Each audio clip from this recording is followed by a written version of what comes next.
नमस्कार वितर्क education hub में आपका एक बार फिर से स्वागत। आज हम भारत के भूगोल के सामान्य परिचय जिसमें इसका क्षेत्रफल, अक्षांश, देशांतर एवं मानक समय इन सब चीजों की बात करेंगे।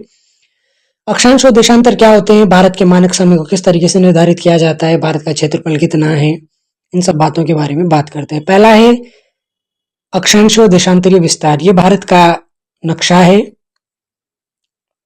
भारत के अक्षांश विस्तार की बात करें तो 8 डिग्री 4 मिनट उत्तर से लेकर 37 डिग्री 6 मिनट उत्तर, और देशांतरीय विस्तार 68 डिग्री 6 मिनट पूर्व से 97 डिग्री 25 मिनट पूर्व तक है।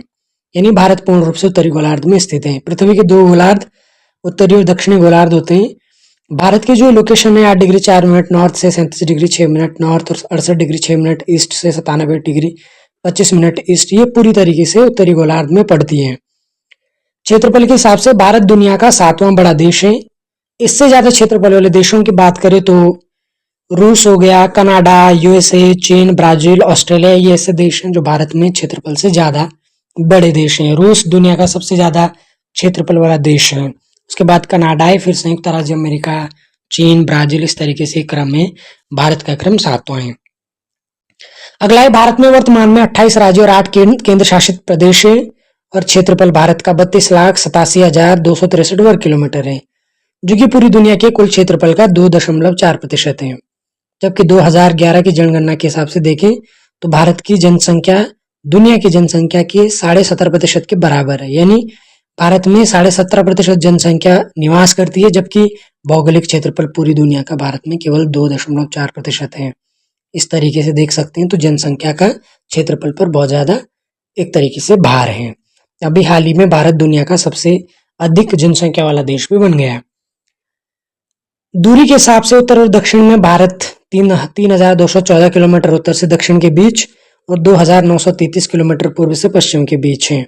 कर्क रेखा जो कि 23.5 डिग्री अक्षांश से भारत को लगभग 2 बराबर भागों में विभाजित करती है। इस प्रकार भारत का एक हिस्सा उष्ण कटिबंधीय क्षेत्र में पड़ता है, जबकि दूसरा हिस्सा शीतोष्ण कटिबंधीय क्षेत्र में पड़ता है। अक्षांश और देशांतर को समझे तो ये दोनों काल्पनिक रेखाएं होती है। अक्षांश रेखाएं पृथ्वी की सतह पर समान कोणीय दूरी वाले सभी बिंदुओं को मिलाकर खींची गई काल्पनिक रेखाएं हैं। उत्तरी गोलार्ध में 89 अक्षांश और दक्षिणी गोलार्ध में भी 89, यानी 89 और 89 प्लस एक भूमध्य रेखा भी एक तरीके का अक्षांश ही है, यानी एक तरीके की समांतर रेखाएं हैं। तो इन सबको मिलाकर की संख्या हो जाती है 179। दो लगातार अक्षांश रेखाओं के बीच की दूरी 111 किलोमीटर होती है। देशांतर रेखाएं पृथ्वी की सतह पर उत्तरी ध्रुव को दक्षिणी ध्रुव से जोड़ने वाली काल्पनिक रेखाएं, इन रेखाओं को मेरिडियन भी कहते हैं। यानी जो ऊपर से नीचे की तरफ यहाँ जो हम देख रहे हैं उत्तरी गोलार्ध से दक्षिणी गोलार्ध को मिलाने वाली रेखाएं ये देशांतर, और जो समांतर ये सीधी रेखाएं हैं ये हैं अक्षांश रेखाएं। अक्षांश रेखाओं के बीच की जो दूरी होती है बराबर होती है, जबकि देशांतर रेखाओं के साथ ऐसा नहीं होता। इसलिए मैंने अलग से एक नोट लिखा हो कि देशांतर रेखाएं एक दूसरे के समानांतर नहीं होती है। 180 देशांतर रेखा को अंतरराष्ट्रीय तिथि रेखा कहते हैं, इंटरनेशनल डेट लाइन कहते हैं। अब इसके बाद है भारत का मानक समय। भारत का मानक समय 82.5 डिग्री पूर्वी देशांतर है। आप देख सकते हैं जो मैप बना हुआ है यहाँ पर, इस मैप में ये जो लाइन जा रही है, ये जो लाइन है बीच से जो जा रही है, भारत का एक मानक समय है। किसी भी देश, हर देश का एक मानक समय होता है।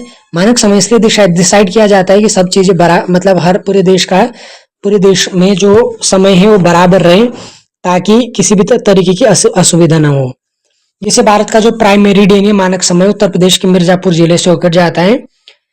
इसको ग्रीनविच मीन टाइम ये ग्रीनविच मीन टाइम, यानी जो ग्रीनविच का जो मानक समय है उससे 5.5 घंटे भारत का समय आगे है। भारत का जो मानक समय है वो 5 राज्यों से होकर के गुजरता है। एक ये उत्तर प्रदेश, दूसरा मध्य प्रदेश, फिर छत्तीसगढ़, उड़ीसा और आंध्र प्रदेश। ये 5 राज्य मानक यामोत्तर की जो रेखा है भारत की, जिससे भारत का समय निर्धारित किया जाता है, वो निम्नलिखित 5, ये जो 5 राज्य दे रखे इनसे होकर के जाती है। पूरी दुनिया की बात करें तो पूरे विश्व को लगभग 24 स्टैंडर्ड टाइम जोन्स में बांटा हुआ है। अब इससे संबंधित कुछ प्रश्नों की हम बात करते हैं। एक प्रश्न है निम्नलिखित शहरों में से कौन सा शहर उस देशांतर पर स्थित है जो दिल्ली के समीप है। यानी दिल्ली का जो देशांतर है, ये जो 4 शहर दे रखे निम्नलिखित, इन शहरों में से दिल्ली के शहर के देशांतर के समीप कौन सा है। ए बंगलुरु, बी हैदराबाद, सी नागपुर, डी पुणे। तो इसका आंसर है बंगलुरु। दिल्ली का देशांतरीय विस्तार 76 डिग्री 50 मिनट पूर्व से 77 डिग्री 22 मिनट पूर्व है। और बाकी इन शहरों की बात करें तो बेंगलुरु का जो देशांतरी विस्तार है वो है 77 डिग्री 19 मिनट पूर्व से 77 डिग्री 50 मिनट पूर्व। तो आप देख सकते हैं ये 76 डिग्री 50 मिनट पूर्व से 77 डिग्री 22 मिनट पूर्व दिल्ली का है, और ये भी लगभग 77-19 और 77-50 इसी के लगभग बराबर है। बाकी आप हैदराबाद, नागपुर, पुणे इनका आप देख सकते हैं तो इसका 78-23 से 78-68 है।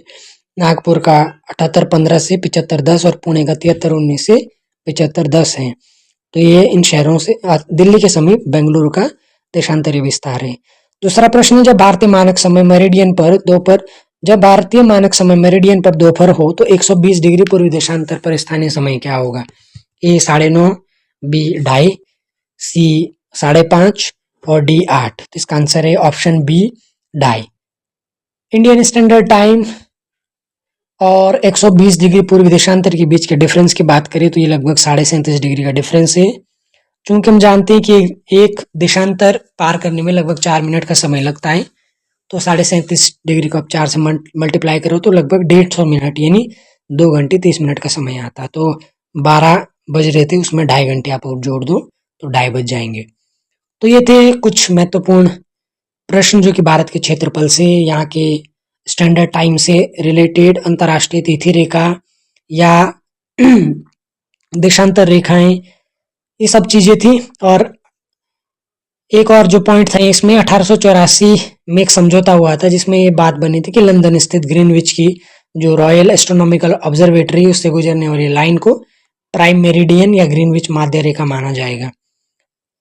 तब से लेकर के अब तक जो लंदन के ग्रीनविच की रॉयल जो लेबोरेटरी है उससे होकर के जो भी लाइन ऑब्जर्वेटरी है उससे होकर जो लाइन गुजरती है उसको अंतर्राष्ट्रीय तिथि रेखा कहते हैं, और उसी से होकर के सारे विश्व का फिर मानक समय निर्धारित किया जाता है। आगे जो होगा उसको प्लस करेंगे और जो पीछे की तरफ होगा उनको माइनस करेंगे। तो ये थे आज के कुछ महत्वपूर्ण भारत के सामान्य परिचय से संबंधित प्रश्न। बाकी आगे के प्रश्नों के बारे में हम कल फिर बात करते हैं। तब तक के लिए बहुत बहुत धन्यवाद।